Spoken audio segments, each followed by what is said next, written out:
dear learners on the platform of MOOCs. I am Professor Nafis Ahmed Ansari from Department of Political Science of Aligarh Muslim University, Aligarh. In today's lecture, we are going to discuss about the Central Personnel Agency. Since personnel plays a critical role in the efficient operation of administration, personnel administration is the essential element of public administration.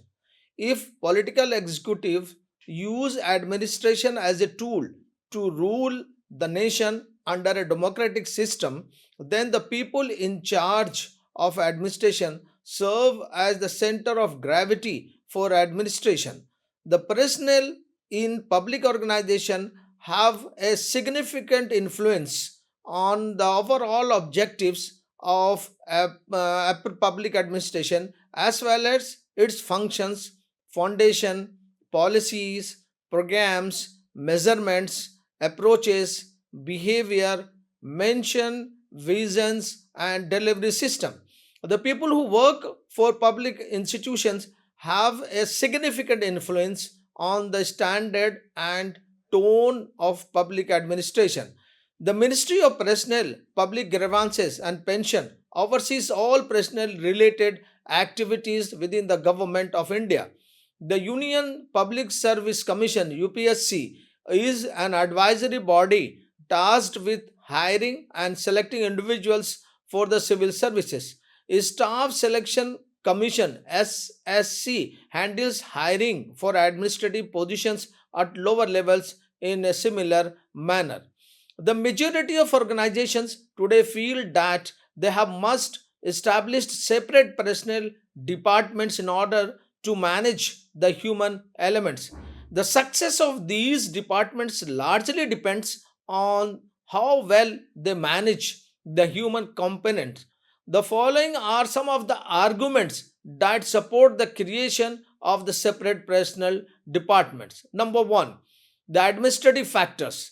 To ensure that employees have a congenial environment and their needs are met scientifically, most organizations have expanded and diversified personal activities in recent years. The management is occasionally faced with dealing with individual members' problems, which are typically of a personal, domestic, or disciplinary nature. All issues pertaining to employees, whether in their individual capacity or in groups, can be conveniently and scientifically resolved if there is a separate department of personal affairs that is directly under the supervision and control of the chief executive. Relevance to the economy. Research has shown that centralizing personal management operations into a single department will result in a lower operating costs than dispersed arrangements to handle distinct tasks. It would also necessitate extensive coordination between various personnel related sections to guarantee quality outcomes, which would be highly expensive. Psychological benefit. Having a coherent department would foster a sense of unity among the self since all their problems would be handled in one location. Enormous dealings with personal records kept in one department would be quite simple to resolve individual member concern swiftly. Employee morale would soar as they would not have to expend energy on pointless tasks. The administration of a new task is becoming increasingly specialized technically and scientifically. The current conditions of affairs, as reported in the Administrative Reform Commission study, can be summed up in some important ways.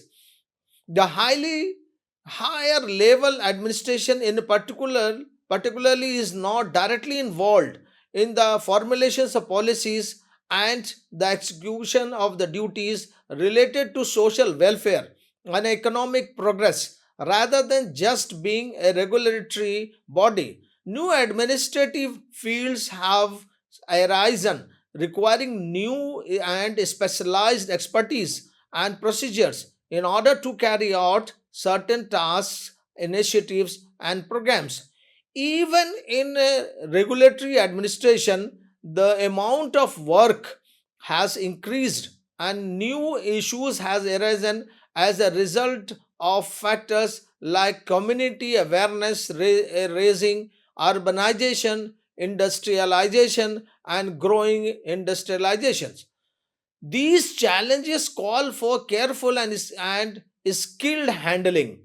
In addition to this, other specializations like the social and economic sciences have grown to have a highly a significant influence on governmental decisions and policies in their nuclear age of research and technology. The massive increase in the number of employees has made it necessary to devise unique strategies to guarantee that every public servant contributes to the fullest extent of his abilities. The personal administration or personal department is a specialized staff department that helps the line management officials create policies and procedures and employ skills to maximize the use of personnel.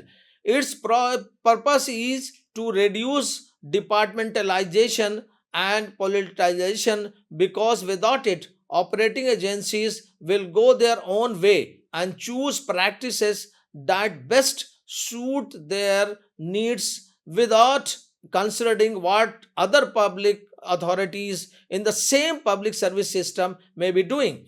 Uniform rules and procedures maintained by a central personnel agency limit competitions among various establishments and agencies of government and also reduces the possibility of chapter 5 of the 5th pay commission purposes a shift in the role of public service which the minister of personnel and public grievances pension would understand and implement. Public services must become catalysts, promoters, and facilitators rather than just controllers and regulators in order to preserve the state's new role.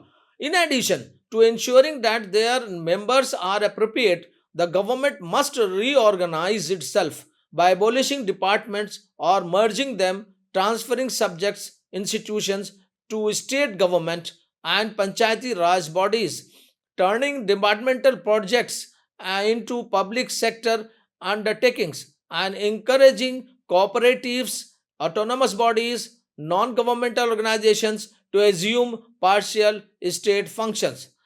The personal agency's role developing personal policy as far as concerned, developing a good personal policy is a crucial first step for the any central personal agency based on the internal and external sources, research studies, and special investigations. A good personal policy ensures equity in uniformity and consistency by establishing ground rules of administration. It also lessens the impact of pressures on management and helps to prevent misunderstandings. An organization with a personal policy can operate more dramatically. The policy should guarantee employee job satisfaction and not allow for pressure. Then, estimation of a current and future manpower recruitment. It is in charge of the research, centralized recruitment operations, selection process, recruitment planning policies, and the future staffing requirements to meet service objectives in the most efficient and cost effective manners. It also makes sure that the right people are hired and trained, and to meet these, there is a need to retain them also for the goals. Research is another area. It conducts studies on top related to public employees, including hiring, reporting, training methods, job satisfaction in interviews, appraisals, and manpower waste. In certain locations, it also undertakes follow up programs, records maintenance. It creates, preserve, and develop information and personal records while offering common services to several departments in the form of labor satisfaction, department, and deployment. It guarantees that all staff groups are met by ensuring that their individual and collective contributions to the service meet evolving demands, are made to the best of their abilities. Another is the encouraging effect communication at all levels. It fosters relationship, effective communication, and consultations among all organizational components and personnel. It also assists in the design and development of processes for resolving institutional and personal conflicts, such as joint consultations. Then there is a provision of a physical and financial environment. It establishes the terms of the services and offers the organizational structure and working circumstances that are more suited for the task at hand. Creating appraisal systems. It creates plans for appraisal that help individuals advance their careers. The personal field acts as a magnet for interpersonal tensions and conflict that arises within communities and organizations. With the handle skillfully, these difficulties can be positive rather than a negative influence on the organization. Human resource accounting and audit. The latest functions which must be carried out by the personal departments in the human resource accounting, since it is a new activity, we may deal with it more detail. Human resource accounting and audit in the term used to describe the accounting methods, systems, and techniques which coupled with a special knowledge and ability. This assists personal management in the evaluation of personal financial terms. In other words, it is the measurement of the cost in the evaluation and values of the people for the organization. It is based on the presumptions that there exists a great difference among the personnel in their knowledge, ability, and motivations within the same organization, and from organization or to organization there are some individuals who are able to produce more as compared to others in terms of goods and services. It means that there are some who may be liability. Human resource accounting would provide all informations to the facilitated decision making about the personnel, but what we find that it is either to keep the person or dispense with their services or give promotions or to provide training. The purpose of the manpower audit is to make sure that the plans for the implementation of manpower is being followed and that the goals are being reached. If any of these are not being met, it becomes imperative to identify the key assumptions and fake and there is a problem to take corrective actions. The staffing of the personnel department and the units would be necessarily for the proper implementation of these functions. It goes without saying that the goal for which personnel departments are established may not be met unless the chief executive and other top executives in the organization recognize the importance of the personnel function, and unless the key positions are occupied by experienced, knowledgeable professionals.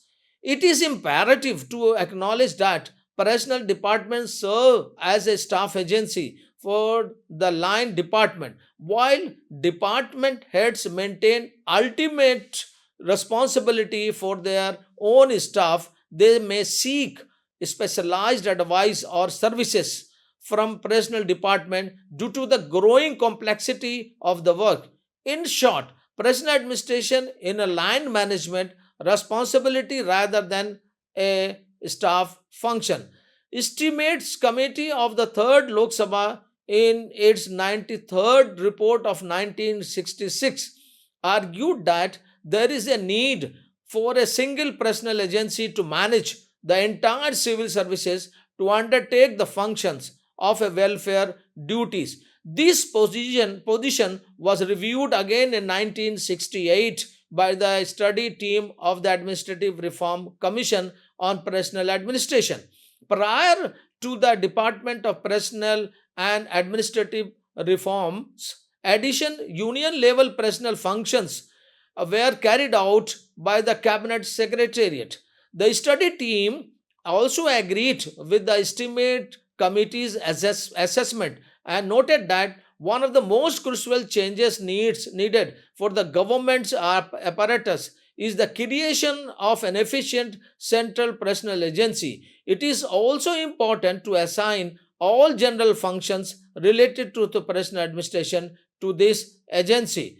A separate Ministry of Personnel, Public Grievance and Pensions was established in March 1985 after the Department of Personnel and Administrative Reforms was reorganized into the Department of Personnel and Administrative Personnel and Training and Department of Pension and Pensioners Welfare and Department of Administrative Reforms and Public Grievances. The Department of Professionals and Training was established in 1970 and in 1977 it was moved to the Ministry of Home Affairs. Development of the public grievances, pensions and personal ministries. The Ministry of Home Affairs through its service and establishment officer wings used to handle central government's personnel functions in a vast and intricate organization like the Government of India. The Home Ministry and the Ministry of Finance's establishment divisions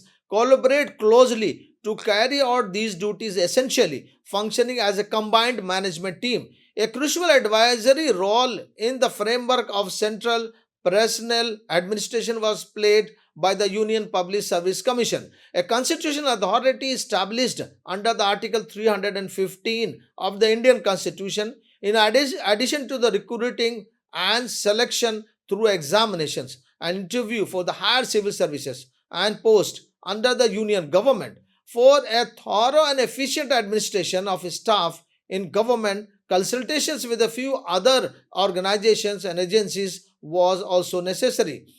This system, which lasted until August 1970, led to the split of duties and a dearth of cohesive central guidance regarding to the personal issues. This emphasized the need of a ministry or a department to oversee personal functions centrally and serve as a hub for a direction and formulation, supervision and oversight, assessment and control. In the light of shifting and national priorities and democratic socialist ideals for a welfare state, it was necessary to give this ministry or department complete responsibility for both ongoing daily operations and future development projects. The first body to argue for the establishment of single agency under the cabinet secretariat to regulate the terms and conditions of civil services was the estimate committee of the 3rd Lok Sabha 1966. It stated that effective personal control through a single agency is required given the ever expanding role of government in a welfare state and large civil services that is associated with its nationally. The Home Ministry and the Finance Ministry should no longer have separate authority over the terms and conditions related to the service. Instead, this single institution would report to the Cabinet Secretariat and be in charge of overseeing them overall. The first administrative commissions conducted extensive research on this area.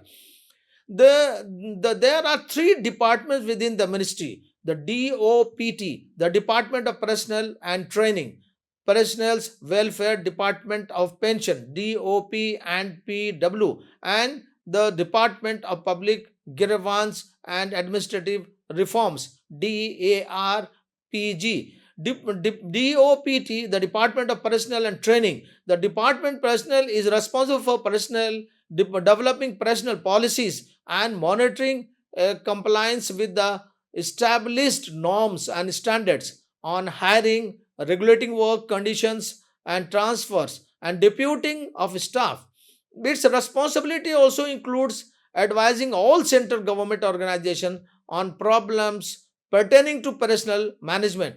In the Central Secretariat Services CSS and Indian Administrative Services IAS cadre controlling authority. Additionally, the department runs the central staffing schemes which selects the place and places qualified officers from Group A, Central Services, and all India Services positions at the Deputy Secretary, Director, Joint Secretary level based on tenure deputations.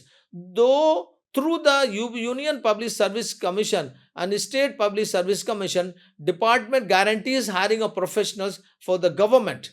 Pensions and the Pensioners Welfare Department, the nodal department for developing policies pertaining to the pensions and other retirement benefits for the central government personnels covered under the CSC Rule 1972 in the Department of Pensions and Pensioners Welfare. Its aim to advance retirees' welfare and services as a platform for the address of the pensioners' problems. In addition to the formulating pensions policies for the central government and family pensioners, however, each Ministry of Railways and Defence has its own set of separate administrative regulations governing pensions, and these regulations apply to their individual retirees. Then there is a Public Grievance and Administrative Reform Departments, serves as a central government agency's point of a contact of administrative changes and and issues pertaining to the staff and agencies. In addition, it handles procedures and organizations and gives departments and ministries recommendations. The Ministry of Personnel, Public Grievance and Pension role and functions. And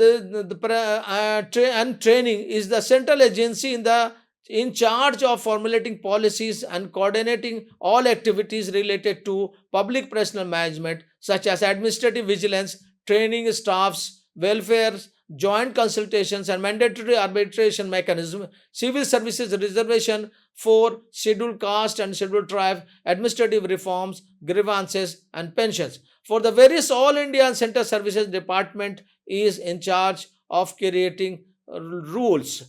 When we try to conclude all this explanation, we can say that in the evolving framework of contemporary democratic state requirement, the ministry responsibility should extend beyond merely upholding the status quo to include creating a planned system that draws the most talented members of society to the civil services. The Ministry of Personnel currently has a broad purview that affects many facets of a bureaucratic's life, including research on personnel policy, staff welfare, career development, cadre management and review, and public grievances. It's also true that the system cannot undergo meaningful changes in all of these areas at once. Reform frequently encounter obstacles from a lack of resources, a shortage of skilled labor, inadequate structure, support, and a host of other issues. Thank you.